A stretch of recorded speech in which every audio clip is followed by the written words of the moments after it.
네, 지수가 조금 출렁거리고 있는데 뭐 지수는 크게 현재 신경 쓸 건 아니지 않을까? 뭐 이렇게 봅니다. 뭐 그러니까 기업이나 뭐 섹터를 계속 보는데 HSL 파트너스 이영수 대표 나와 있고요. 어서 오십시오. 네, 안녕하십니까? 지금 뭐 온통 아침에는 메타버스 얘기들을 많이 네, 해요. 그렇죠. 네. 이게 주류적인 흐름이 된다라는 건 부정할 수가 없겠고 네. 어제 내용들을 좀 들어보니까 상당히 짜릿한 부분이 네. 있더라고요. 네네. 나도 빨리 이제 아바타를 준비해야 되고 아, 네네. 메타버스 그렇죠. 하려면 구성 요소들이 있잖아요. 아바타. 네네. 그것이 네네. 있는 공간, 그렇죠. 플랫폼이라고 하는데 네네, 맞습니다. 그다음에 이제 커머셜, 네, 약간 경제 활동이 오가야 되는. 그렇죠. 맞습니다. 네. 그걸 구현하는 게 이제 디지털 자산. 그렇죠. 네. 암호화폐가 그렇죠. 이제 결국 거기서 이제 그 가상 세계에서의 화폐를 달러를 쓸 수 없잖아요. 없죠. 네, 그러니까 이제 그 디지털 화폐를 써야 되는 거죠. 네. 물론 각국 중앙은행이 그걸 또 알기 때문에 시도를 그렇죠. 하는 것 같긴 해요. 맞습니다. 네. 네. 자, 그런 것들을 구현하는데 이제 걸리는 게 암호화라고 하는 이 보안, 그렇죠. NFT잖아요. 맞습니다. 네. 상당히 짜릿하게 와닿았어요. 이제. 네. 그 모사에 있는 그 네네. 어떤 분이 네, 막 이렇게 IP 얘기들을 막 해주면서 음. 그것이 이제 가상 세계에서 도 거래될 수 있고. 네네, 맞습니다. 모사는 어딘지는 알 거 아니에요. 그죠? 네네. 이스트 소프트. 그게 아니라 이스트소프트. 이스트소프트는 다 해당이 돼요. 네네네. 아침에 이제 보니까 그렇죠. 시가총액도 1,700억이면 싸고 오늘 주가 뭐 네네. 조금 오르긴 하는데 네. 이거는 차원이 달라지는 네. 세계다. 그래서 이스트소프트는 뭐 감히 한 시가총액은 5천억 봐도 되지 않을까. 지금 1,700억이거든요. 그러니까 대부분 사람들이 이게 알집하고 그 보안 단순한. 알약 열심히 하니까 그런 회사인 줄 알았는데 네. 거기서 돈 벌어서 그동안 AI나 이런 그렇죠. 좀 메타버스 기반 기술을 굉장히 많이 개발한 거예요. 네, 조만간 제 자리도 없어지지 않을까. YTN에서는 그거 아니 IP를 파시면 되잖아요. IP로? 네, 그렇죠. 쉐이마의 IP로. 그렇죠. 체이바이라는 이 젊은 시절에 네. 그리고 이 NFT로? 지금 네, 그렇죠. 네. 팔면 됩니다. 고맙습니다, 조언을. 하여튼 그 암호화폐 이쪽은 메타버스는 네네. 앞으로 계속 이제 이영수 대표도 네네. 많이 내공이 있으시니까 좀 모니터링을 해주시고 네네. 오늘 준비한 거는 컨텐츠 일부 또 네네. 연관성은 당연히 있어요. 그렇죠. 네. 메타버스에서 우리나라 핵심은 컨텐츠입니다. 제가 네. 보기에는. 네. 자, NEW를 네. 얘기해 주시는 것 같은데. 네네. 네, 뉴입니다. 뉴. 뉴. 네. 어떤 회사인지 뭐 네. 대충 다 아시겠지만 한 네네. 번 더 짧게. 네, 원래 뭐 영화 제작사였죠. 영화 제작사였는데 이게 이제 드라마 쪽으로 영역을 확장했고요. 그게 이제 기점이 된 작품이 태양의 후예라는 작품이었습니다. 네. 그리고 이제 지금은 이제 굉장히 여러 계열사들을 보유하면서 VFX 쪽 이제 그 엔진 그 비주얼 갑자기 비주얼 스튜디오? 예, 비주얼 웨이브라는 비주얼 엔진 웨이브. 비주얼 웨이브라는 이제 자회사? VFX 자회사도 있고요. 그리고 이제 드라마를 전문으로 하는 스튜디오 NU 이제 내년 상장을 준비하고 있습니다. 그리고 엔진 비주얼 웨이브 이렇게 돼 있고. 네네, 맞습니다. 이제 여기가 VFX를 담당하는 거고요. 그러니까. 이제 음원 유통, 브랜드 NU, 뭐 뮤직 NU 뭐 이런 식으로 계속 이걸 수직 개발하고 있어서 이제 앞으로 이제 OTT 시장에서 그 국내 드라마 쪽이 이제 굉장히 각광을 받고 있는데 거기서 빅3로 자리매김하겠다. 기존에는 스튜디오 드래곤, 제이 콘텐트리가 빅2잖아요. 네. 그리고 나머지들은 좀 중소 제작사들인데 이제 우리가 빅3로 자리매김하겠다라고 이제 야심찬 회사입니다. 예. 네. 3분기 실적은 좀 어떻게 가는데요? 3분기 실적은 턴어라운드가 됩니다. 그러니까 상반기가 그동안 계속 부진했었는데요. 네.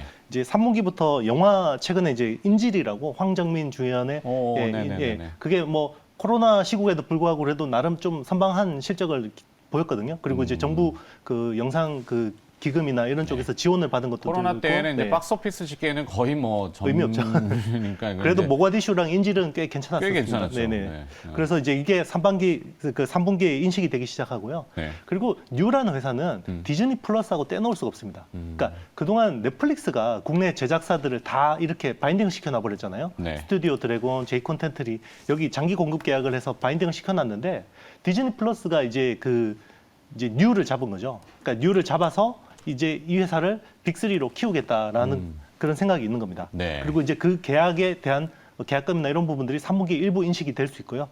그래서 이제 3분기, 4분기는 굉장히 또 실적이 점증하는 그런 구간이라고 보시면 되겠습니다. 이 컨텐츠를 지금 달리 보는 이유가 사실 과거의 컨텐츠 회사들은 흥행할 수도 있고 뭐 부진할 수도 있고 이 기복이 굉장히 심했어요. 그죠? 맞습니다. 네. 그러니까 평균을 내기도 어렵고 뭐 비용이나 뭐 이익 산출도 어렵고 그렇죠. 뭐 엔터 음원사에서도 마찬가지지만. 그렇죠. 주먹 근데 좀 전에 공구식이고. 저희가 이제 모두에도 네네. 했던 그 NFT라고 하는 기술로 네네. 이제 지적 재산권인 IP를 보호하는 거잖아요. 네네, 이게 다 맞습니다. 돈이 되는 거예요. 맞습니다. 다 돈이 되는 거죠. 그렇죠.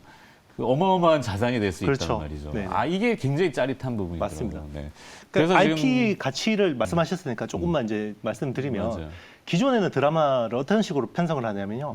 그러니까 제작사가 한 1부나 2부 정도를 자체 돈으로 만들어요. 맞아요. 그리고 이제 그걸 보여주고 아, 편성할래? 그러면 이제 방송국에서 돈을 한 해주는. 50% 정도를 태워주고 이제 편성을 하면 이제 돈을 받고 펀딩하고 이렇게 하는 거거든요. 참 구걸도 아니고. 그렇죠. 근데 지금은 워낙 한국 드라마가 오징어 게임 이후로 핫하니까 그냥 기획서만 있으면 바로 사가는 겁니다. 네. 그러니까 지금 편성이 돼 있는 작품이 무빙이라는 작품이 있어요. 강풀 네. 작가의 조인성 주연의 무빙이라는 작품이 있고 그리고 강다니엘 주연의 너와 나의 경찰 수업이 있는데요. 오. 여기는 감독이 선정되지도 않았는데 사갔어요.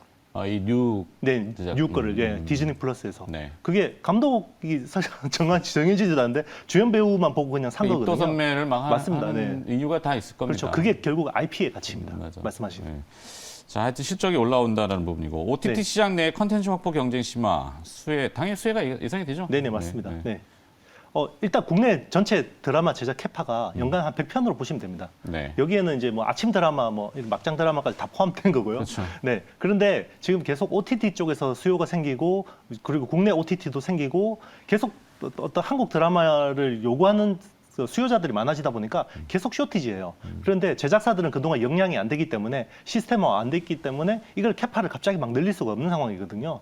그래서 이 수급 불일치로 인해서 한국 콘텐츠 가격이 올라가고 그리고 이제 이 가격이 예전에는 그냥 제작비에다가 20% 마진을 얹어줬어요. 네. 넷플릭스가. 그런데 지금 디즈니 플러스 같은 경우는 30%까지 올려준다라고 이야기가 나오고 있고요. 그리고 이제 장기적으로는 IP 쉐어. IP 쉐어에 대한 부분이에요.